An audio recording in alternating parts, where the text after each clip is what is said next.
Story 1. The Calls That Didn't Root. I still hear that voice when a line goes dead too fast. Not the scared ones. Not the drunks. Not the people who whisper because they don't want somebody in the next room to hear them. I heard all of that working night. You get used to the cadence of panic.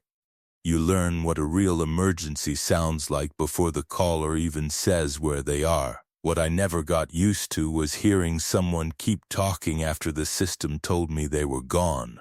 And I know how that sounds if you've never worked dispatch. Software lag. Old county systems do weird things. Rural departments patch together equipment until it can't be patched anymore. That part wasn't unusual. What was unusual was what the caller said after the disconnect tone, and how long it took me to understand they weren't talking to me like I was helping them. They were talking like they already knew I couldn't. My name's Marin Holt. I was 29 that winter, and I worked overnight dispatch out of a small municipal office off US 95, just outside Hawthorne, Nevada, in a squat beige building with a flagpole out front and a soda machine that rattled every time the heater kicked on. I was covering 2 districts that night because of a staffing shortage. That happened more than people think. One dispatcher calls out sick, another gets held over on a domestic that turns into paperwork, and suddenly you're handling county fire, sheriff traffic, and emergency calls for places that are too far apart to feel like one map. It was just after midnight in early December. The office air had that dry, stale smell of recycled heat and old coffee grounds. The monitors gave off a low electronic warmth, and the radio base had this constant hum under everything, like a power line heard from inside a wall. I liked overnights, usually. Fewer nuisance calls, less crosstalk, cleaner work. You take the information in, you verify, you route, you log, you move on. That was the rhythm. I trusted the rhythm. The first bad call didn't even sound bad. A woman came through soft and breathy like she was talking with the phone pressed too close to her mouth. She said she thought somebody was behind her car on a dirt turnout near Mina. I asked for mile marker and nearest landmark. She gave me half of one and then the line cut. No static, no crackle, just gone. That happens sometimes in dead zones, so I marked the callback attempt and reached for the reroute panel to push it toward county. Then I heard her again in my headset. She said very quietly, "He stopped when I stopped." I looked at the screen. The line was already marked disconnected in red. The timer had stopped. There was no active waveform, no location ping, no ANI data updating, but I could still hear her breathing. Short pulls through the nose like she was trying not to make noise. I said, "Ma'am, if you can hear me, the line has dropped. I need you to redial." No response to that. Just her voice again, even softer. "He's out now." I checked the board, the call stack, the audio routing. My first thought was delayed buffer playback. Old systems sometimes hang a few seconds when packets queue wrong. I'd seen a clipped sentence bleed past a disconnect before. Not often, but enough that I didn't jump to ghosts or conspiracies or anything dramatic. I noted it as a software lag, tagged the event for tech review, and moved to the next incoming. That should have been the end of it. Instead, the next call hit with no caller ID at all. No number. No location field. No subscriber data. Just an open line and a man breathing like he'd been running. I went into protocol voice right away. Calm, clean, no wasted word. 911. What is the address of your emergency? Nothing for 2 seconds. Then he said, "I'm on the frontage road by the old gas station." There were 3 old gas stations across the 2 districts, and people always said old like that narrowed anything down. I asked which one. He made this sound in his throat like he was trying to look over his shoulder without turning his head. "He's still behind me," he said. I pulled up the map pane manually. Still no auto-locate. I tried a manual route to Sheriff. No error. No denial tone. The request just sat there like I hadn't pressed anything. I did it again, more deliberately. Still nothing. That's when I felt the first real drop in my stomach. Not fear yet. More like the floor of the process went soft under me. I switched screens, checked unit status, checked network health. Everything else was green. Radios were live, CAD was responsive. No outage alert. Sir, stay on the line, I said. Keep moving toward any lit area. He gave a little laugh, but it wasn't a laugh. It was air leaving him the wrong way. There isn't one. I tried to patch fire by radio, then local patrol direct. Same thing. No response from the system, no failed send notice, nothing. It was like throwing keys into a well and hearing no splash. He started talking faster. Gravel crunching underfoot, wind scraping across the microphone. I could hear him swallowing between words. I can hear him walking when I stop. He doesn't hide it now. My training was supposed to matter in moments like that. It usually did. You narrow choices, you create movement, you buy time. So I gave him what I could. Asked for direction of travel. Asked if he had a vehicle. Asked if he could see fencing, utility poles, any marker at all. His answers came jagged and useless. Dark road, no cars, a chain link fence on one side, open land on the other. Breathing louder now. Then he said, he knows I'm calling. The office felt smaller after that. The heater clicked off, and in the quiet between radio traffic I could hear the fluorescent light above the break room making a faint buzzing tick. My hands were still moving, because that's the job. Another attempt to route, another manual relay. Another callback to the first woman's line which returned nothing, not even voicemail. The third bad call came in while the man was still talking. That shouldn't happen on a single headset channel. It overlaid for half a second, enough that I heard a child's music box version of a ringtone and then a woman saying, "Please, please answer." The male caller stopped breathing for a moment. I stopped hearing it. Then he whispered, "He's closer." I toggled to isolate the incoming. Again, no identifying data. Again, no route response. The woman on the new line sounded like she was inside a car. Seatbelt alarm chiming. Turn signal clicking and clicking, though she clearly wasn't turning. "There's a truck behind me that turns off when I turn off," she said. I pulled over once and it pulled over too. I was suddenly talking to two people who both thought someone was following them, and I had no way to send either one help. That was the point where my expertise stopped helping. Up until then I had explanations. Packet lag. Database failure. Routing service freeze. The kind of faults you can document and escalate after the shift. But people were attached to those faults now. Real voices. Real breath. One crying, one trying not to.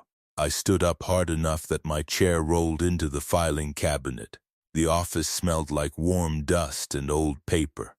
I yanked my spare radio from the charger and hailed county dispatch through interop. Nothing.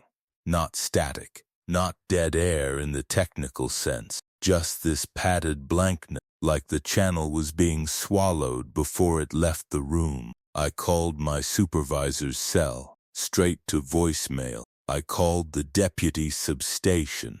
It rang and rang. The man on the first line said very quietly, "Now he's not hurrying." I can still hear the way he said that. Not dramatic, not even fully scared anymore. More like he was reporting weather. The woman in the car gasped. Tires hissed on gravel.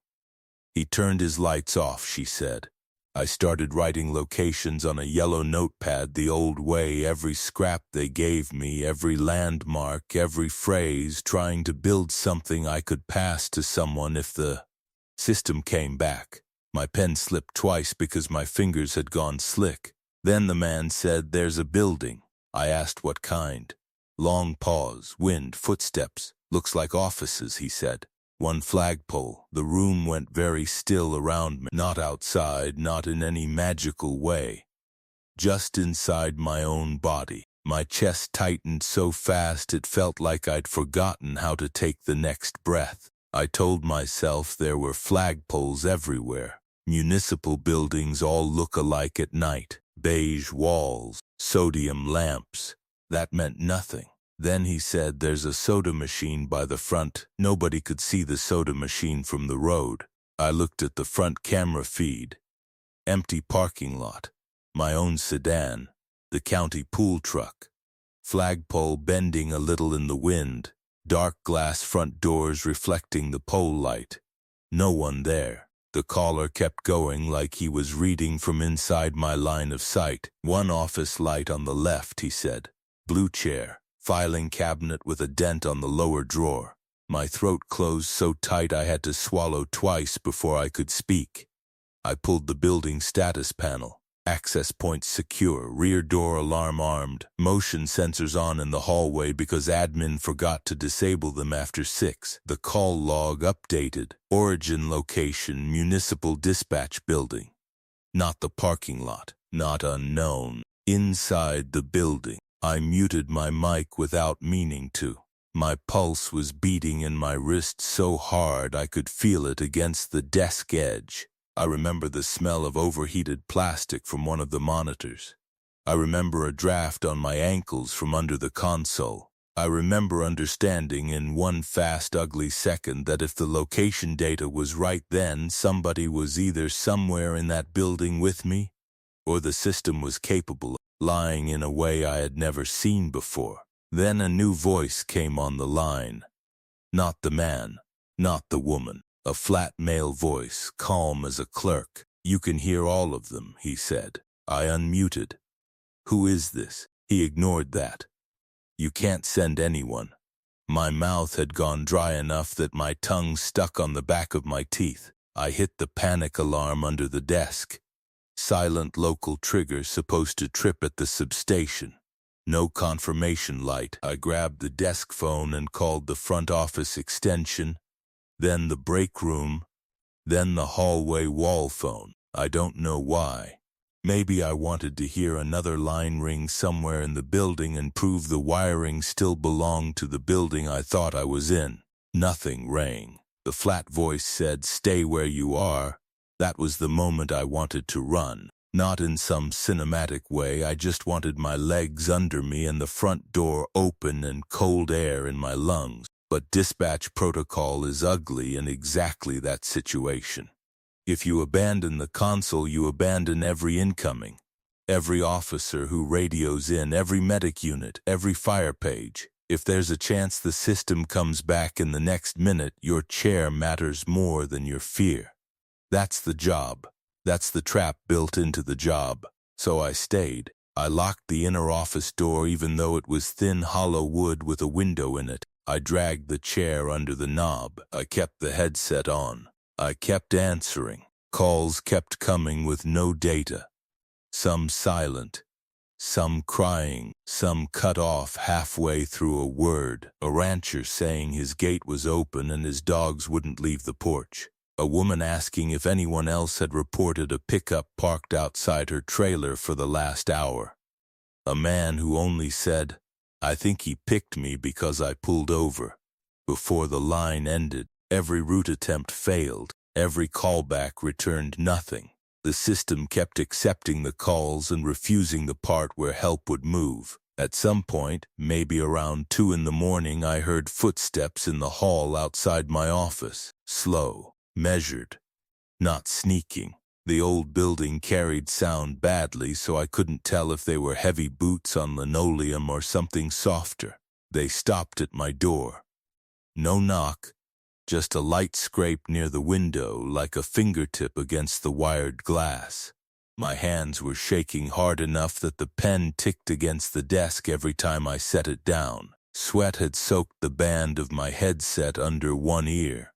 I had the emergency binder open to systems failure and hostile intrusion at the same time, which is not a combination any training scenario ever really prepares you for. I didn't call out. I didn't breathe louder than I had to.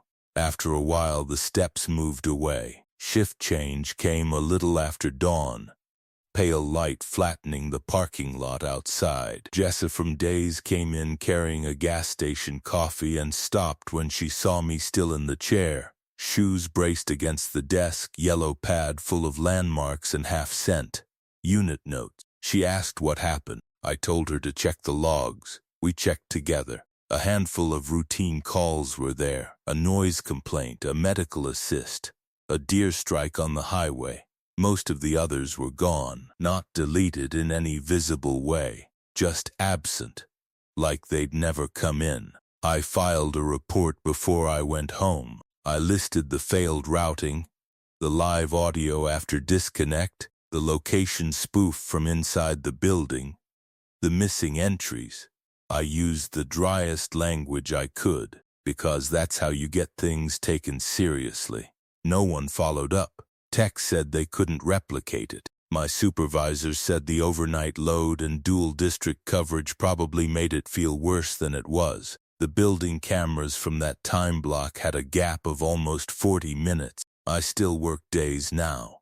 I traded the differential for sleep and daylight and other people in the room. But what stays with me isn't the voice that knew where my desk was. It's the calls I wrote down that never existed anywhere except my own handwriting. Because if that system could swallow them that cleanly, if I could spend hours listening to people I couldn't reach and walk out the next morning with almost no proof they'd called at all, then I don't know how many nights like that there have been, or how many of those untraceable calls never made it into the system in the first place. And sometimes, when I open my desk drawer at home and see that yellow pad folded under the manuals, I still look for the line where the handwriting changes and starts listing my office before I do. I turned in my report, then sat in my car in the staff lot until the sun got high enough to make the windshield hot. I remember watching day shift come and go.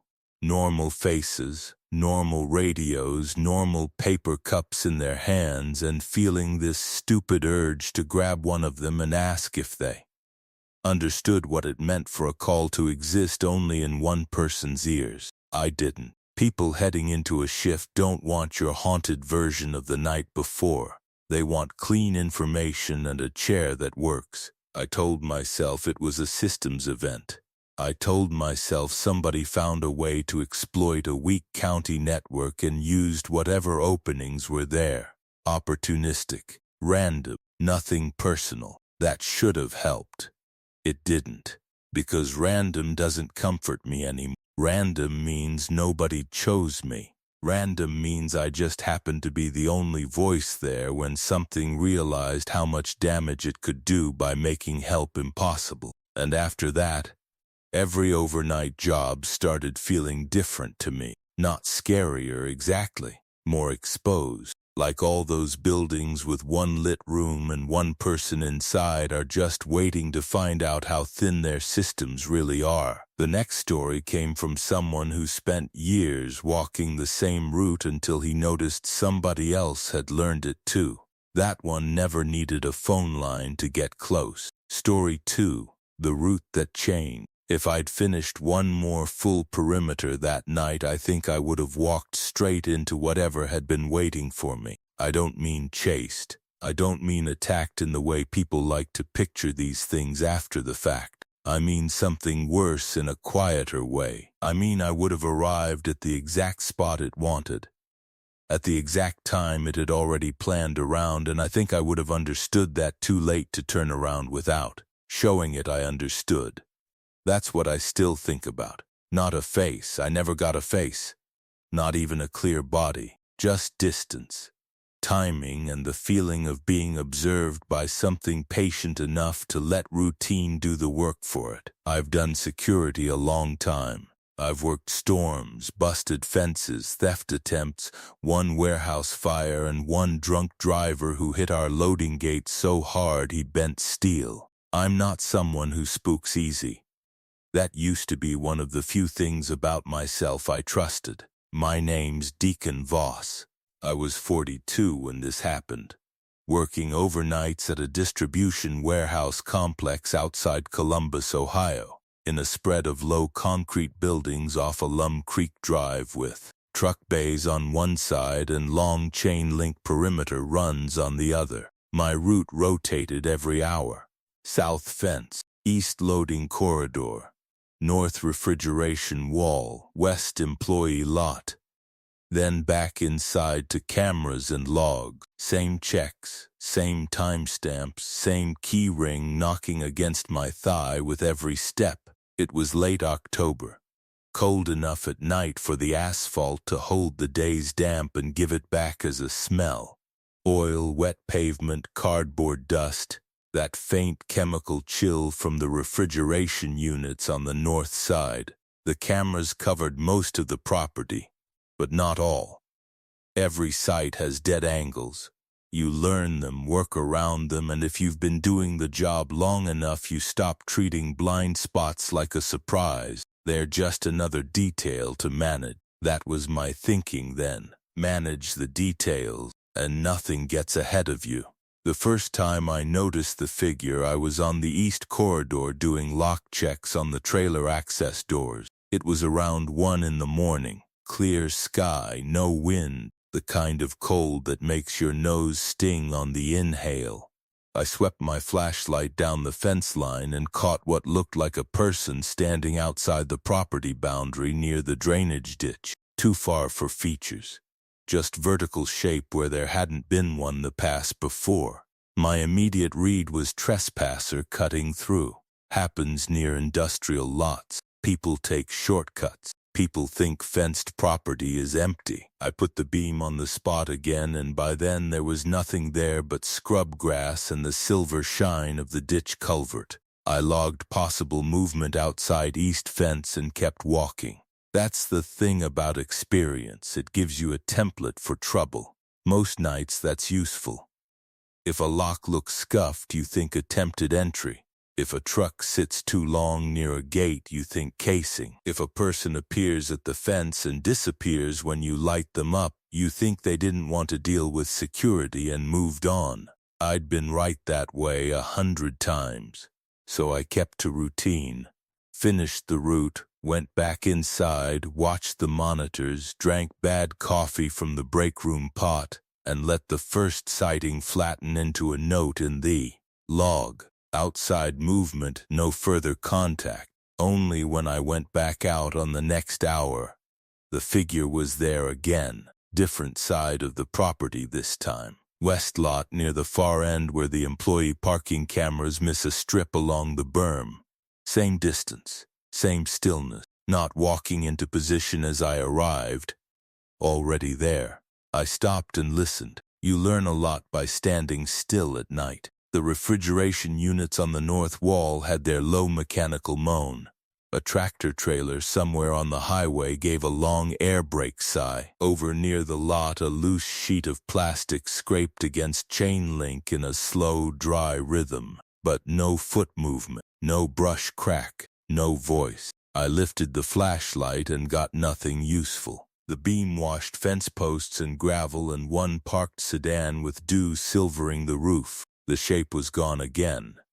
Back inside, I pulled the west lot camera and rewound 30 seconds. Empty. That bothered me more than the sighting itself. Memory can be wrong. Glare can trick you. Night work will hand you plenty of shapes that aren't there. But I knew where I'd been looking. I knew the line of the berm, the fence corner, the angle from my position. The screen should have shown someone standing there or moving off. It showed no one. I told myself there was a reasonable explanation. Timing issue. Camera refresh lag. Maybe they were in the strip just outside the lens. That happened. It had happened before. I'd worked flood security years earlier where half our usefulness came from knowing what the camera missed. Because we were the part with legs. So I went back to my route. That's the first loop. The second loop was worse because nothing dramatic happened. That's how dread really gets you. Not with a jump. With repetition that starts to arrange itself into intention.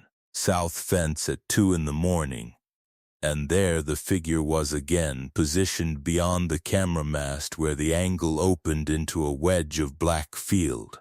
Not close, never close enough to call it immediate, just placed there, waiting for me to notice.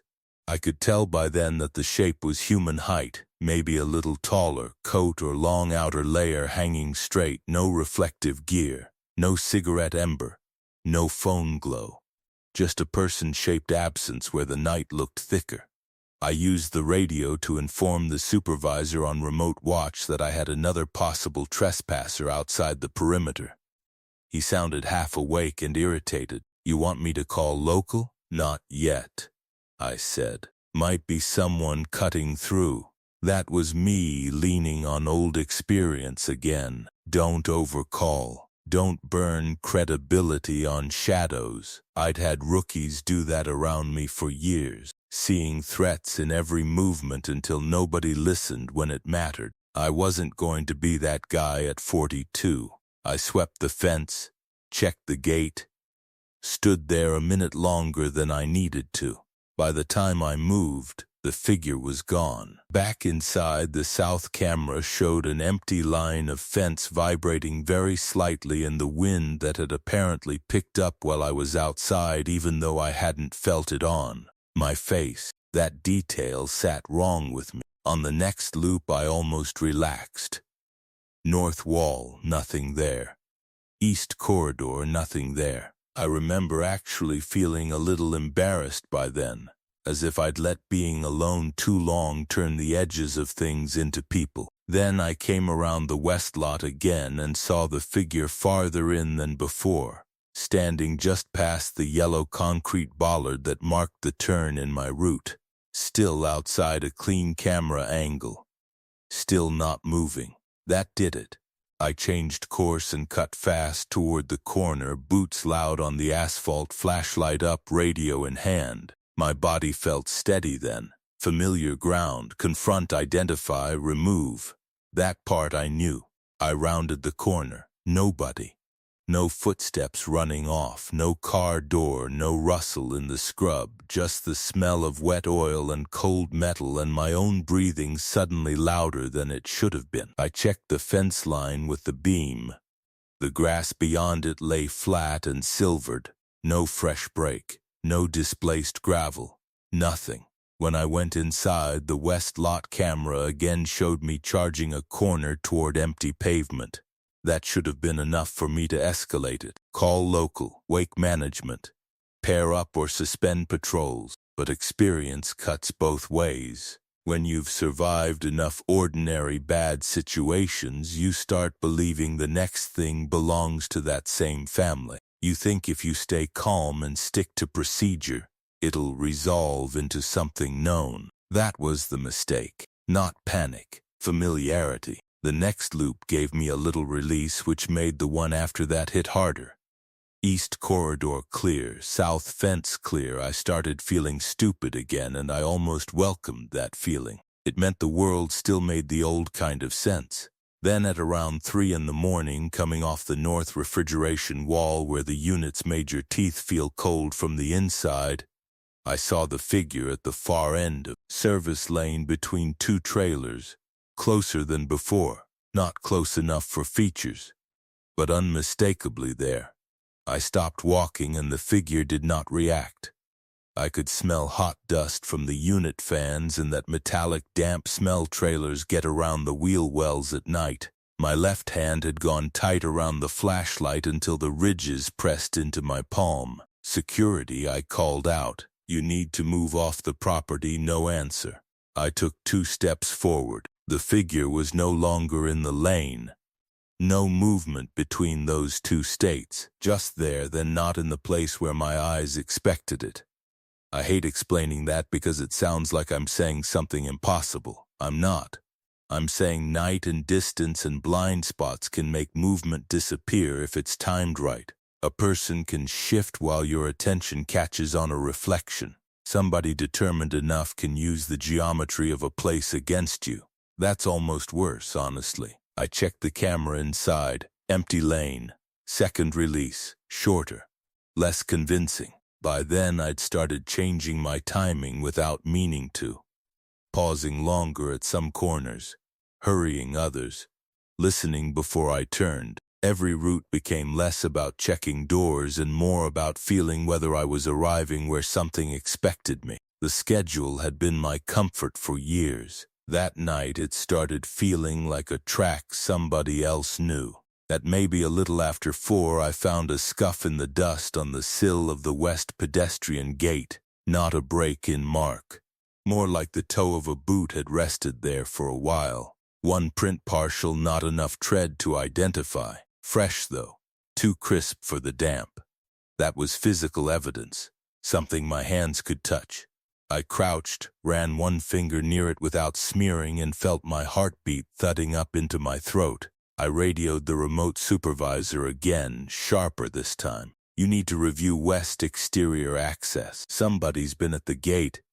He told me he was seeing nothing on camera. Of course he was. I finished that loop because I still thought finishing loops was what kept control in my hands. It didn't.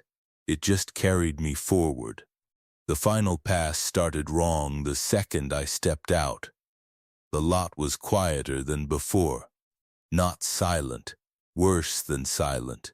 All the normal sounds were there, but spaced out oddly, like each one had moved a little farther away. A reefer unit cycling down, a loose chain tapping a post somewhere out back, water dripping from an awning seam with long pauses between drops. I made it along the south fence, then east, then cut toward the west lot turn where I'd been seeing the figure most often.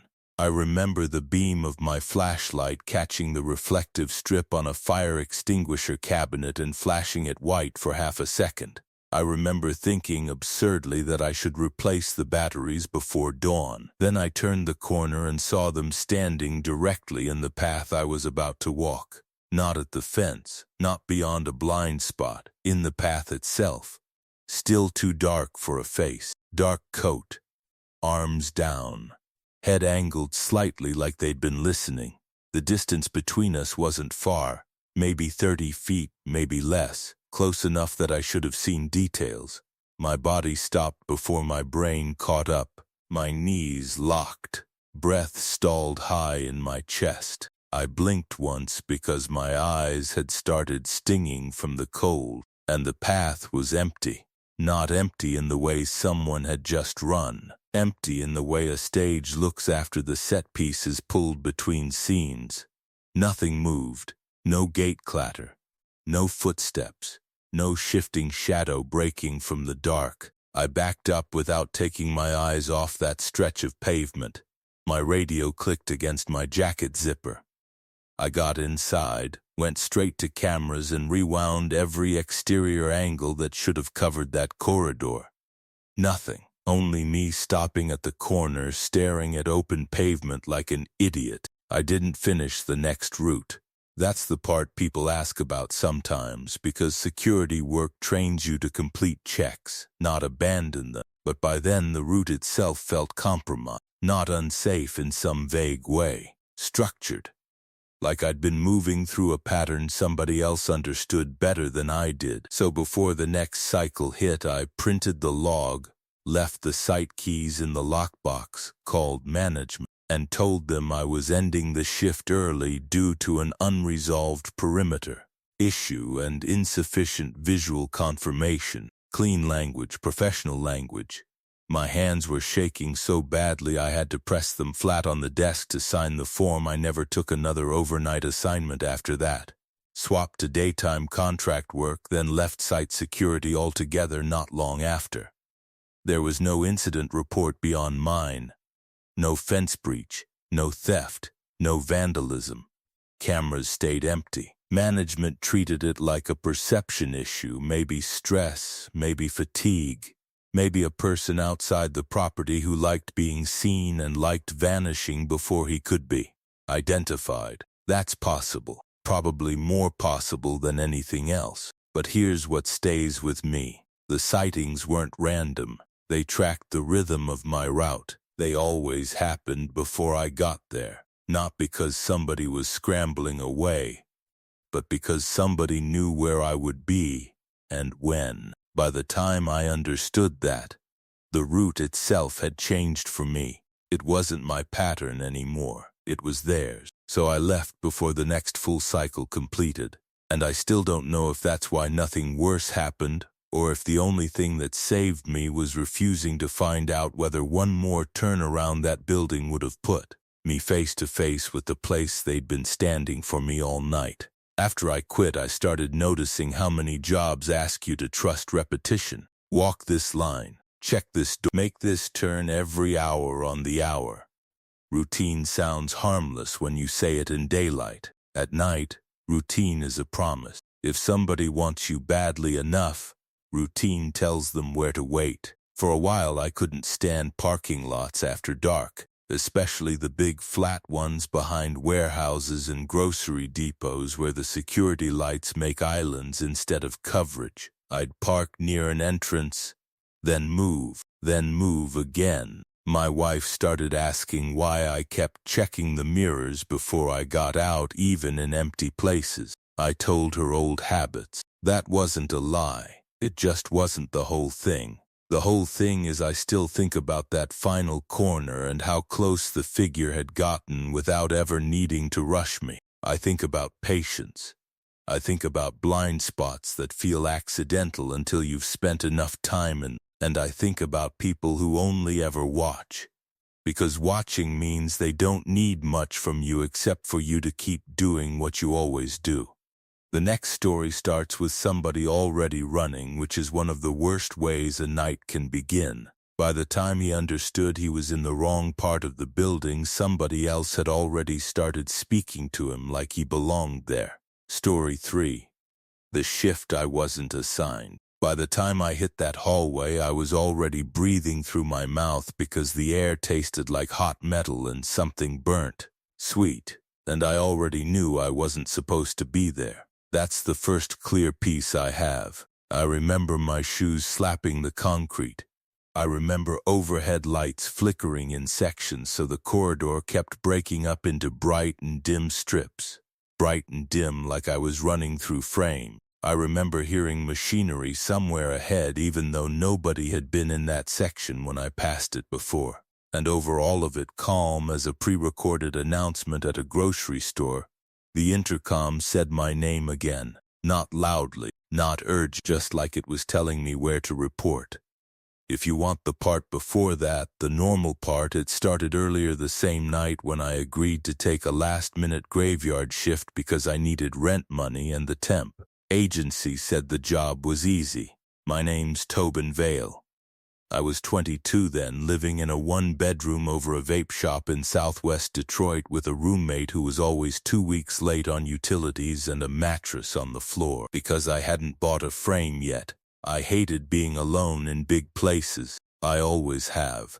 Too much empty space makes me feel like I'm forgetting somebody. But need beats preference when you're broke.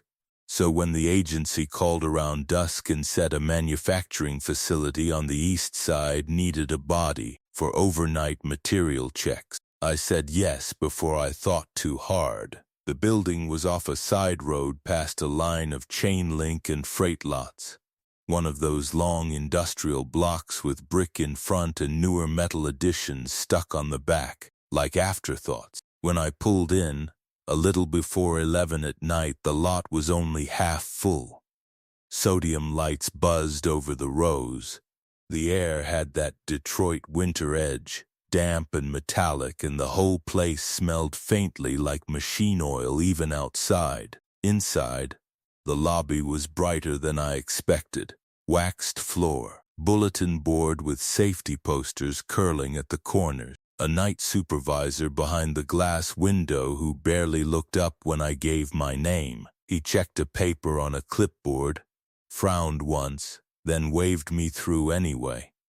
That should have been enough for me to ask questions. It should have. But I didn't want to be the temp who showed up acting difficult over paperwork. If your name's missing and you're wrong, you look stupid. If you make someone redo their process at the start of a shift, they remember you for the wrong reason.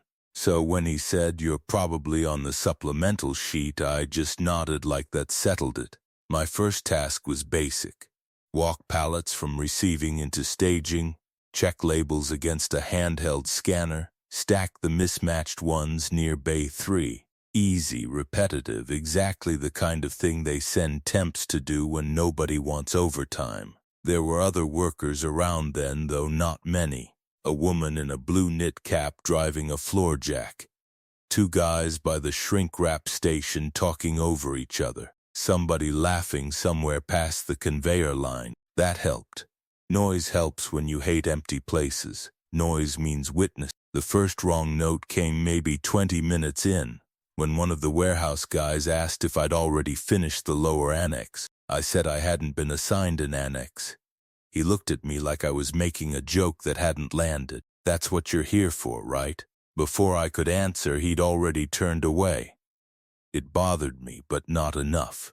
Temp jobs are full of half instructions. People assume you got the briefing somebody forgot to give. I told myself that was all it was, just another sloppy handoff on a night shift nobody wanted.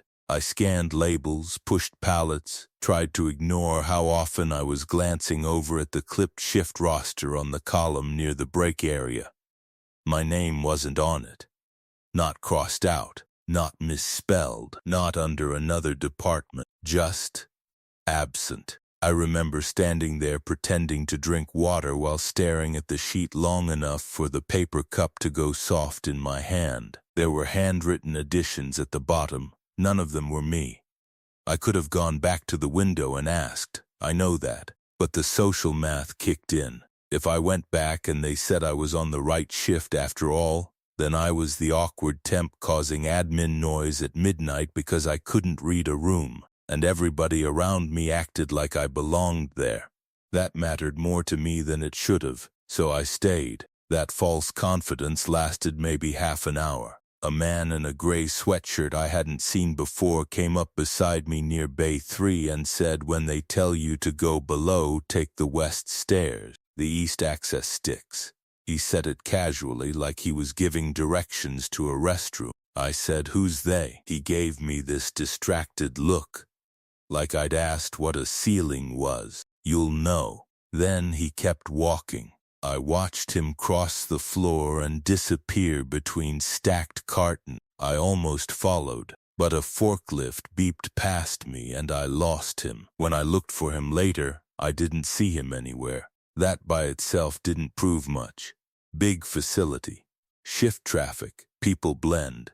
But the sentence stayed with me because it assumed something I hadn't been told and because he'd said below. There was no lower level on the floor maps in the lobby. Around midnight, the building started feeling bigger than it had when I arrived. Not physically bigger, just less connected. You know how some places feel like one place until a door closes or a machine line goes quiet and suddenly it's a bunch of separate zones with space between them. That. The active sections stayed loud with conveyor rattle and the occasional hiss of compressed air, but the farther I got from receiving, the more the sound turned echoey, like I was hearing the idea of work instead of work itself. Then I found a restricted door propped open with a rubber wedge, bright red sign on it. Authorized personnel only. Nobody was near it. I stood there a second with the scanner in my hand, listening to the whine of idle machinery somewhere beyond. I knew enough about industrial buildings to understand that restricted usually means restricted for a reason. Insurance or safety or both. But the door being open made it look temporary, intentional, like maybe someone was working in there and expected traffic. I told myself not to be weird about it. I didn't go in, I just looked. Concrete stairs leading down, cooler air coming up, smell of wet metal stronger than on the main floor. I backed away and went to find somebody. The first person I found was the woman in the blue knit cap. I asked if there was a lower annex. She said, "Depends who sent you." I laughed a little because I thought she was kidding. She didn't laugh back. "Agency," I said. "I'm just filling in." She gave this small shrug and tugged her gloves tighter. "Then they know That answer did something bad to my nerves because it sounded like an answer while not being one. I wanted to push. I wanted to say, "No what?" But she was already moving her jack again, eyes off me, and I could feel how I'd sound if I kept going. New kid, temp, overthinking. The one making regular people explain normal things just because he was behind, so I let it go again. That's how paranoia starts when you don't trust your own place in a room. Everything is either a sign or proof you're being dramatic.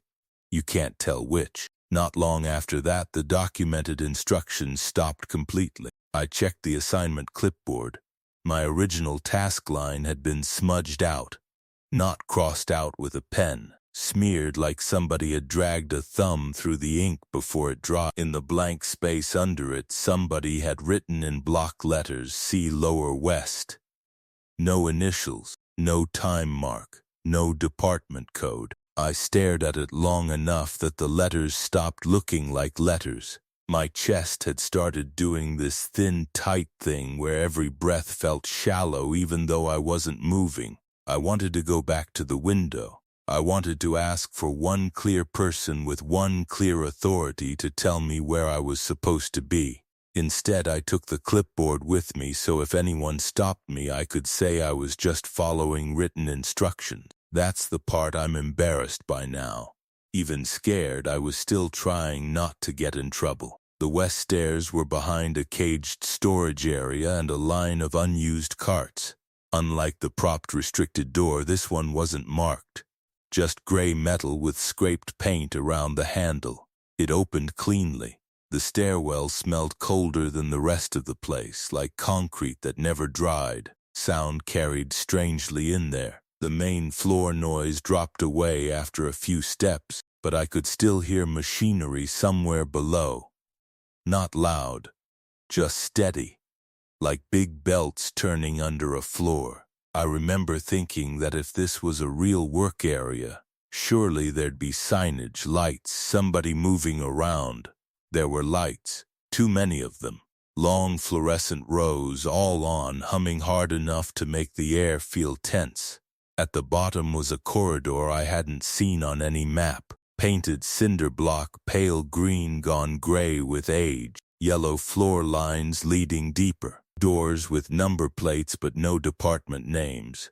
It looked older than the rest of the facility, like the building under the building. That was escalation 1. Everything after that came faster. I passed an open room with stacked bins and heard a voice from somewhere ahead say, "You're late."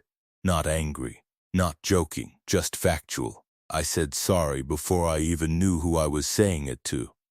Nobody answered. A forklift sat idling in the next bay with no operator in sight. The key was in it. One amber light on the roll cage blinked over and over. Across from that, a conveyor line moved with 3 empty totes riding it into a dark section where no one stood to receive them. The sound of chain links turning over sprockets echoed off the low ceiling in this dry repeating clatter that made it hard to tell where anything else was. I should have gone right back up the stairs. Instead, I kept walking because now I needed to know if this was some stupid orientation failure or if everybody else had decided the temp was a joke. Curiosity didn't keep me there. Pride did. That and the old fear of looking ridiculous if I bailed and found out there had been a normal explanation 20 feet farther in. Then the intercom clicked. Not facility-wide. Near. Local speakers somewhere overhead with a burst of static at the start. Tobin, it said. Just my first name. I stopped so suddenly my shoes squeaked on the painted concrete. The sound bounced away from me down 2 side halls I hadn't noticed at first. "Report to line 4, the voice said. Flat, calm. Could have been pre-recorded if not for the timing. But I hadn't told anyone down there my name. I hadn't even worn the printed temp sticker the agency gave me because it peeled off my hoodie in the car. My hands went numb first, not fully, just enough that the scanner felt slippery. I looked for a camera, saw one smoke dome in a ceiling corner, then another. Both angled down the corridor. both impossible to read. I said out loud to nobody, "Nope, that should have been my exit." It almost was. I turned back toward the stairs, and then from somewhere deeper in the lower level beyond a line of hanging strip curtains, I heard heavy equipment start up. Not power on whine. Already running speed, immediate and loud, like something had been waiting with a hand on the switch. The floor gave a faint vibration under my shoes. Warm air pushed out through the strips, carrying a smell like heated lubricant and singed dust. Then the intercom used my name again, closer this time because a second speaker answered the first. "Wrong way, Tobin." That's when I ran. This is where the start of the story catches up. I ran down the hall because panic doesn't always pick the smart direction. I think part of me thought I was still following an exit line. Part of me just wanted distance from the voice and from whatever had started up behind those curtains. The corridor split twice. One side dead ended at a rolling gate half shut. The other opened into a machine floor with overhead rails moving empty hooks back and forth, clacking at regular intervals above no workers at all. There were no operators, no shift crew, no paperwork stations, just active equipment and sound and that awful sense that the place had been turned on for me. The intercom didn't shout. It never had to. "Keep going," it said. I cut between two dormant presses and nearly went down on an oil slick that wasn't big enough to see until my soul hit it. My pulse was so hard I could feel it in my gums. Breath tearing in and out. Hands useless. I grabbed a yellow rail to steady myself and looked back. No one chasing me. That made it worse, because then every possibility stayed open. Someone could have been behind the glass in a control room. Someone could have been moving parallel behind walls. Someone could have been nowhere near me at all and still able to direct every step. I found a side door and shoved through it into another hallway I didn't recognize. That's the one from the beginning. Flickering lights, heat in the air. My own footfalls coming back at me laid off the walls. I passed a laminated evacuation map bolted to the wall. The UARE here dot was covered with a strip of gray tape. That was the moment the paranoia became certainty. Not certainty about what was happening, but certainty that something in that building had been arranged before I got there. The missing roster, the verbal instructions, the open restricted doors, the lower level with active machinery and no workers. None of it felt accidental anymore. At the end of the hallway I hit a crash bar and burst into an exterior loading apron. Cold air hit my teeth. I kept running across the lot without looking back, around stacked pallets past a line of dumpsters until I found the side employee lot where my car was parked under one failing light. I dropped the scanner somewhere on the way. Didn't go back for it. I got in, locked the doors, and fumbled the key twice because my fingers wouldn't close right. As I pulled out, I looked at the building. One upper window was lit. There was a person standing behind the glass, not waving, not moving, just there, too far for a face. I never went back. I called the agency from a gas station near the freeway because I didn't want to be alone in my apartment when I said it out loud. They told me the site reported I'd abandoned post. I told them I had never been on the roster to begin with. The woman on the phone went quiet for a while, then said she'd make a note and asked if I wanted to stay eligible for future placement. I said no so fast she laughed once like I was joking. I wasn't. I declined every temp assignment after that, even the safe-sounding ones in office parks and retail stockrooms. I picked up dishwashing instead for a while. Nights in a bright kitchen where at least everybody had a name tag and there was nowhere below you could disappear into without somebody noticing. What I still can't answer is why I was the only person getting instructions for that lower section, not why the building had it. Factories have weird old additions and bad internal communication all the time. Not why equipment was running with nobody visible. That could be automation or somebody hidden by layout, or a setup I still don't understand. What I can't answer is motive. Why my missing name got waved through. Why the task line changed without initials. Why the intercom used my first name when no one had seen my sticker. Why every person I asked answered just enough to keep me moving and never enough to let me stop. And once in a while, when I'm in a hallway with bad fluorescent lights, I remember that taped-over map and the speaker saying I was going the wrong way, and I still catch myself looking for my own name written somewhere I never signed in. I wish I could say leaving fixed it. Leaving only moved the feeling. For months after that, every new place made me study it too long. Restaurant back halls, apartment basement, stockrooms at the grocery store. I'd check for the posted layout map, then check if any parts were covered or updated by hand. I'd watch how people answered simple questions. If somebody said they know or just head down there, my chest would tighten before I even understood why. I never heard from the facility. Never got a call asking for the scanner back. Never got final paperwork. My agency account just went inactive after a while, like I'd fallen off their system the same way I'd never been on that roster in the first place. What gets me now is not the voice, not even the lower level. It's how easy it was to move me with almost nothing. A missing name, a casual instruction, a few people acting like I'd be strange to question it. That's all it took to get me into a part of a building I wasn't assigned to. If there was a reason I was the one sent deeper that night, I still don't know it.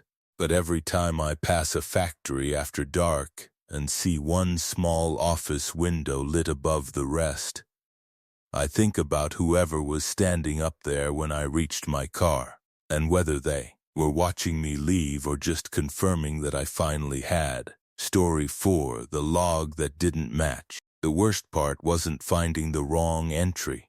It was realizing how many ordinary moments had already passed through my hands before I understood what I'd been looking at. That's the kind of horror that settles in late.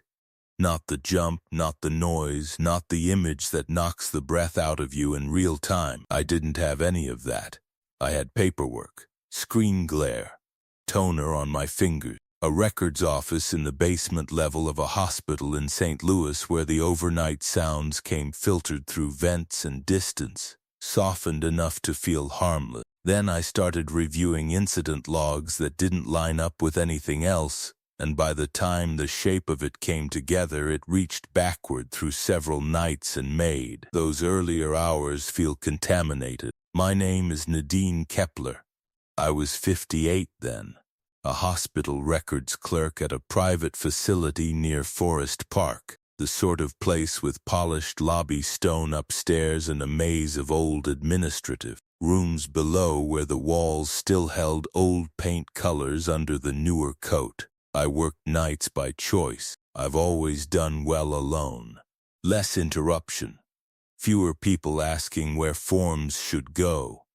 Fewer managers discovering new ways to delay work they could have approved in daylight. My office was in sub-level records, room B12, past supply storage and a locked file archive that hadn't held real paper charts in years but still smelled like cardboard and dust. The records office itself smelled cleaner than it should have. Sharp disinfectant and printer heat and that dry paper smell that comes off boxed form. If I sat still at the desk long enough, I could hear distant monitor beeps drifting down from one of the lower patient wings, and occasionally the elevator cables shivering behind the wall when a car moved at night. My job was plain.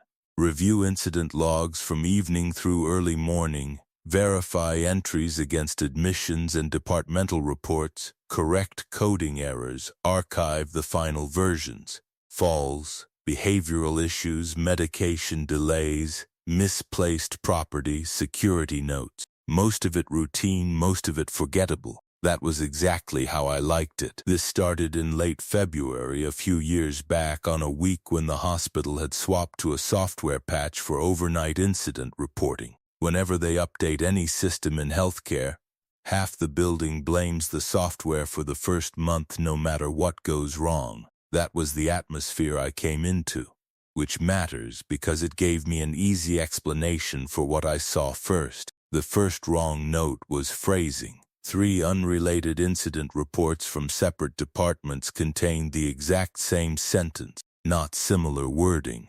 Exact wording. Patient found calm, responsive, and facing the doorway before staff arrival. Same commas, same cadence, same final phrase. One report was attached to a behavioral observation in East Recovery. One to a minor confusion episode in short stay. One to a missing property complaint that should not have contained patient positioning language at all. I remember leaning back in my chair and saying to nobody, template bug. That was a sensible explanation. Copy-paste contamination happens when forms are rolled over badly. I flagged the entries, made a note for it, and kept going. If you handle records long enough, you learn not to assign mystery where carelessness will do. Still, I noticed one detail that sat wrong with me. The formatting in those lines was too clean. Same spacing, same capitalization, same line break at the edge of the field. Retyped, not pasted. Anyone who's spent years staring at forms can tell the difference. I marked it and moved on. The next night there were 2 more with the same phrasing. That got my attention not because it was impossible, but because it cut across departments that didn't share staff overnight. I started pulling corresponding admissions and nurse notes to see whether somebody had copied language from a common template deeper in the system. One of the patients didn't exist. I don't mean deceased, I don't mean discharged. I mean no admission record, no wristband history, no bed assignment, no insurance intake, nothing. The incident report referenced a patient by last name and room number on the 3rd floor. But there had been no patient by that name in that room on that date. Another name had occupied it. Clean chart trail.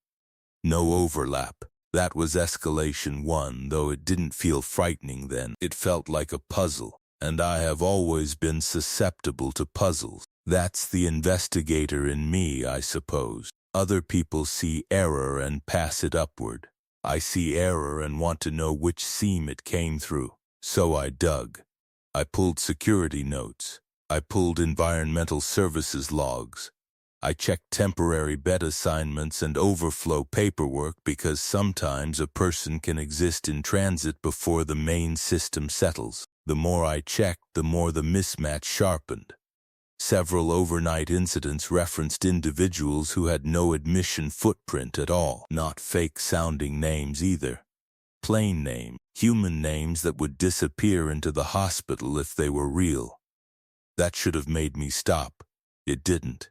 It made me organize. I started a yellow folder in my desk marked Night Log Inconsistencies. Into that went printouts, timestamps, cross-reference notes in my own hand. I was still calm. Curious, if anything. The records office air was always a little cool overnight, so I kept a gray cardigan on the back of my chair and drank tea from a mug with a chipped rim while I worked. I remember the ordinary comfort of that.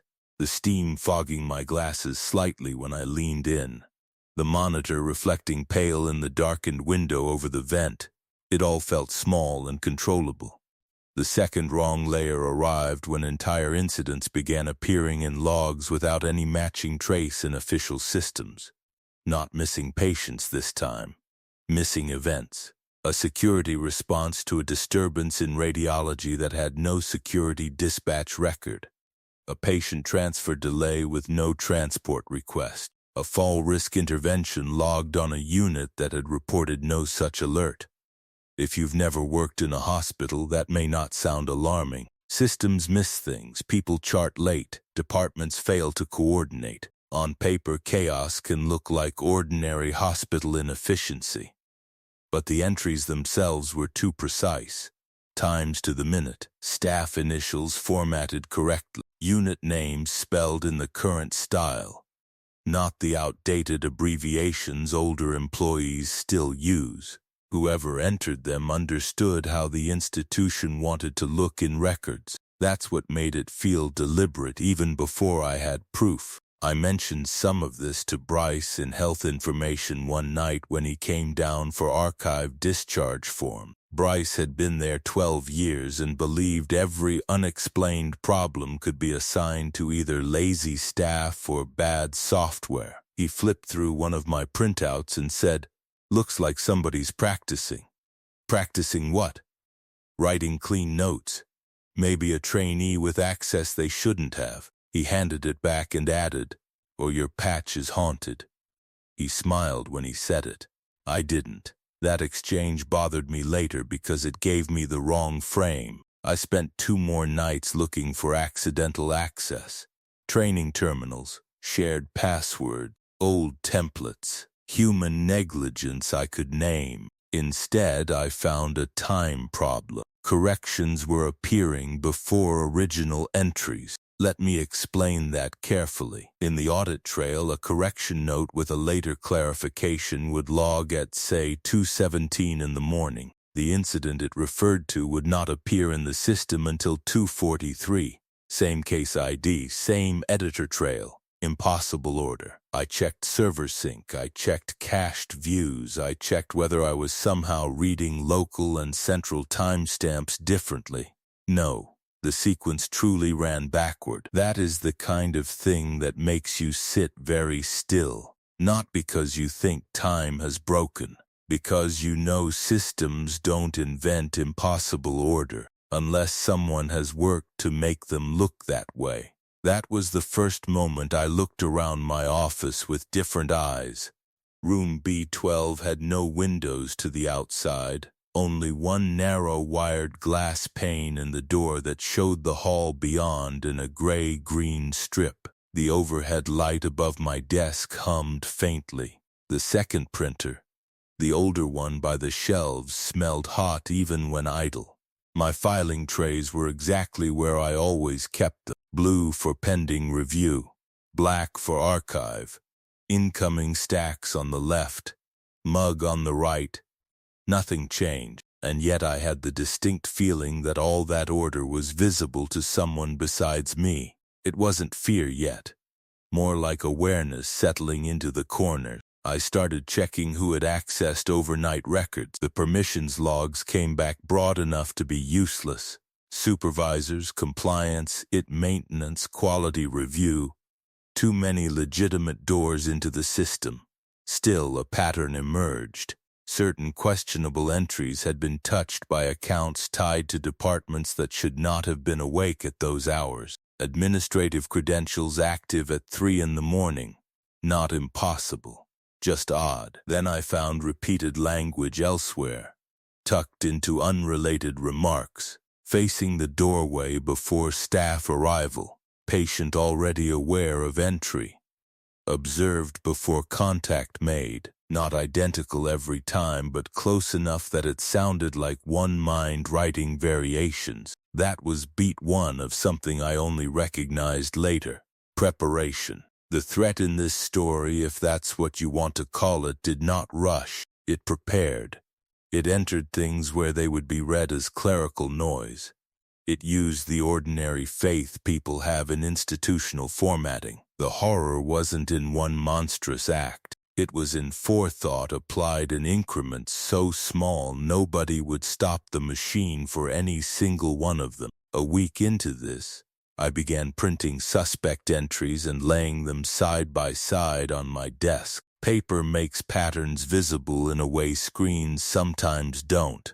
Under the office fluorescent light, the pages all carried the same flat brightness, but the alignment on certain entries was eerily exact. Same margin, same break after the second line, same peculiar habit of using a full word where staff usually used a unit code, doorway instead of threshold, looked instead of visualized. It was like reading a person through the places they failed to mimic everyone else. I took one stack to Meredith in compliance. She was brisk, overworked, and addicted to lemon candies that made her office smell sweet and chemical. She listened, glanced through maybe 4 pages and told me to email the examples so it could review metadata.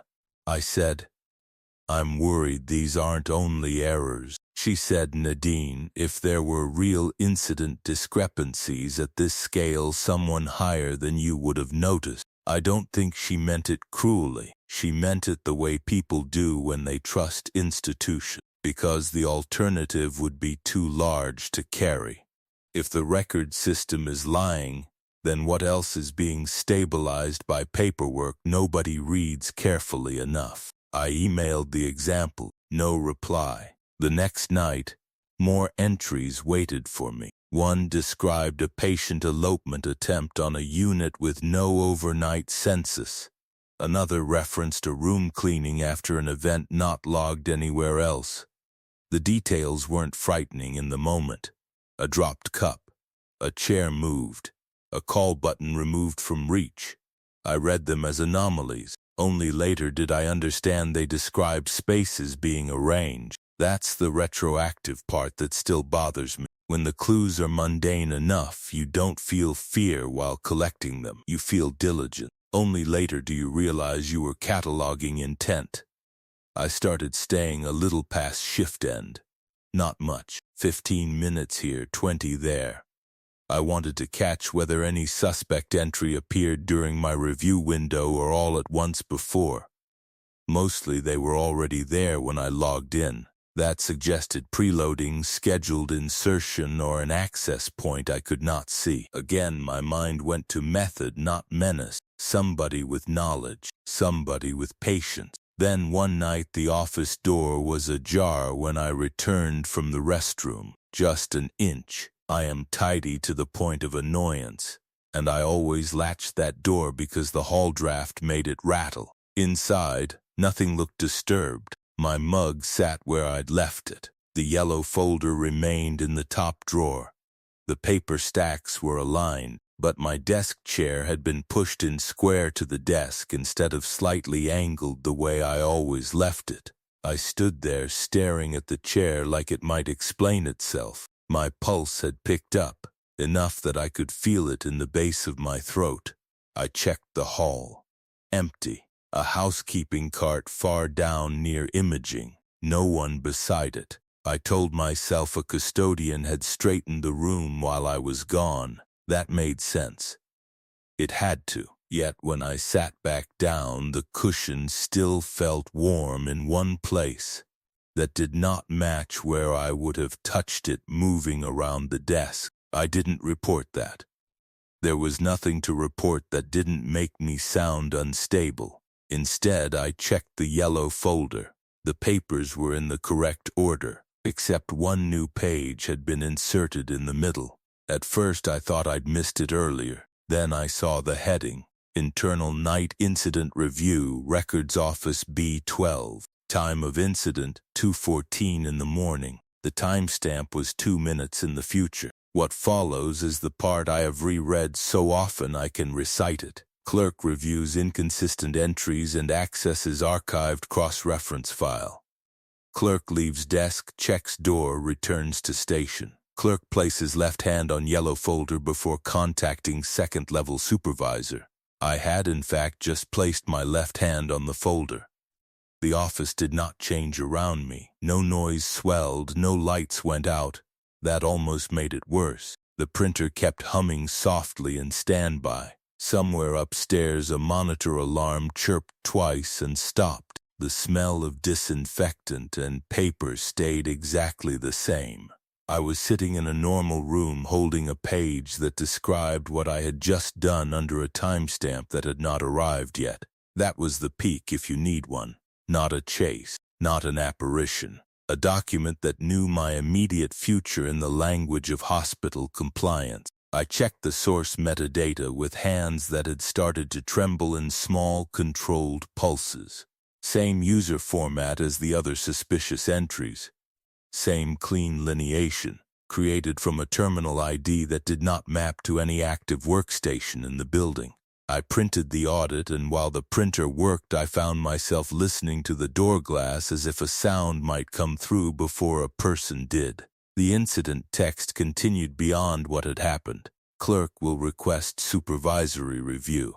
Clerk will cease direct archive comparison after advisement. Relevant materials remain in sequence, not may, not should, will. I called second-level supervision. No answer. I called compliance. Voicemail. I nearly called security, then stopped because what was I going to tell them? Someone in records fraudulently predicted my next administrative action.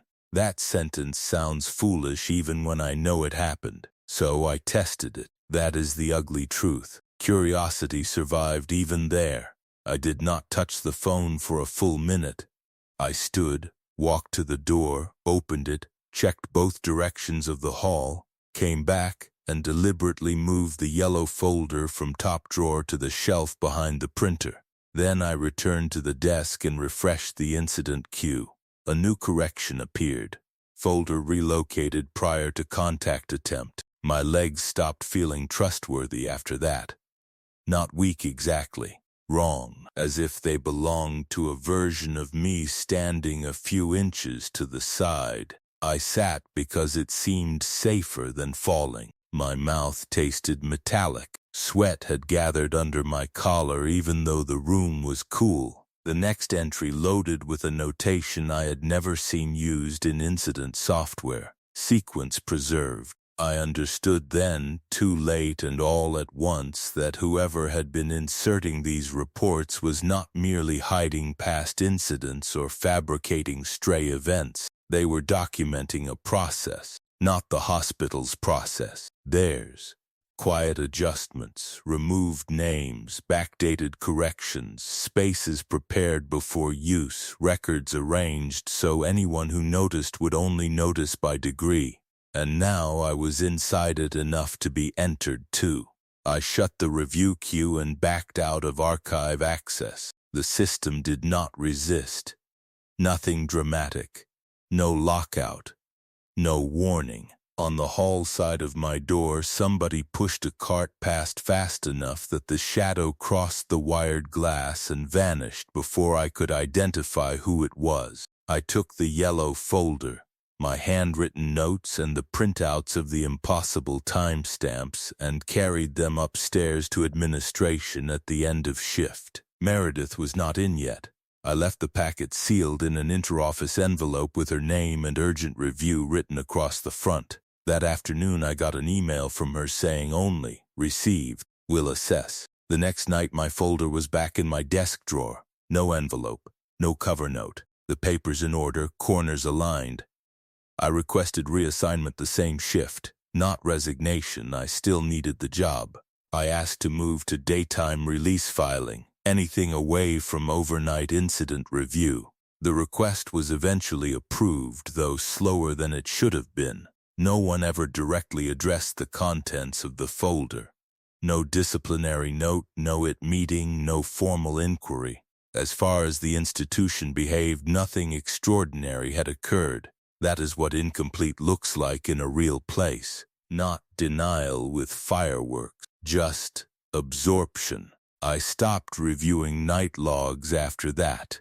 Refused archive comparisons that touched overnight incidents. If somebody needed a file from those sequences, I handed the request to someone else. My life changed in smaller ways too. I stopped staying late alone. I started noticing retyped phrases everywhere. Menus, forms, hand labels, looking for fingerprints and wording. I moved my desk at home away from the hallway because I got tired of glancing up every time someone passed the apartment door. Years have gone by and the records remain unchanged. Some of the questionable incidents were corrected into blandness. Some stayed as they were. One entry still exists in archive view, hidden from standard reporting, with a timestamp predating the installation date of the current system by several months. I verified that 3 times against procurement records and once against the contractor invoice when I probably should have let it go. That's the unanswered part. Not who wrote it, not even how, though I'd still like to know that too. The part that keeps needling at me is why that one timestamp survives when everything else was careful. If the planner behind those logs was so methodical, why leave an impossibility big enough to catch the eye of anyone stubborn enough to compare installation dates?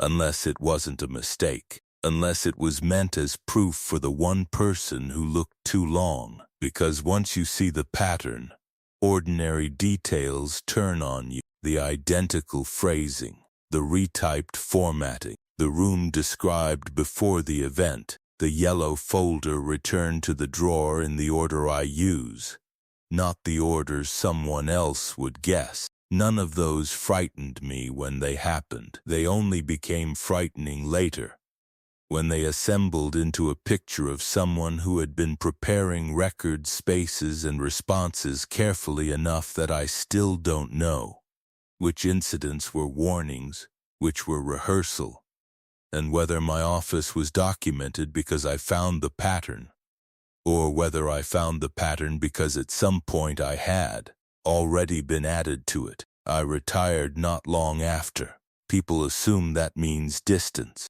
It doesn't.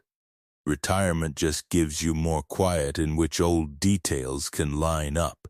I still live in St. Louis, still keep files neater than any sane person needs, still label storage boxes in the same block capitals I used for 20 years. Sometimes I catch myself rewriting a note because the spacing looks wrong, and then I have to sit down for a minute because I realize what I'm checking for is not neatness. I'm checking whether the phrasing feels like mine. That last surviving timestamp is what gets me most. It sits before the system was even installed. I confirmed the installation date from facilities records, procurement approvals, and an invoice with the vendor name right at the top. There is no administrative path that makes that entry possible. None I've been able to find anyway. And because I can't explain it cleanly, the rest stays open too. Maybe the planner wanted one loose thread. Maybe they knew only a records person would notice it. Maybe the whole point was not to hide perfectly, but to let one careful reader understand that the sequence had started before the hospital had the tools to record it properly. I don't go into archives anymore. I don't even like self-checkout screens that update while I'm still moving my hand away. But every so often when I'm sorting old bills at the kitchen table, I'll place my left hand on a folder without thinking and feel that old pause come over me, the brief sick certainty that somewhere there's already a line describing the next thing I'm about to do, and it's waiting for me in a format I would recognize instantly.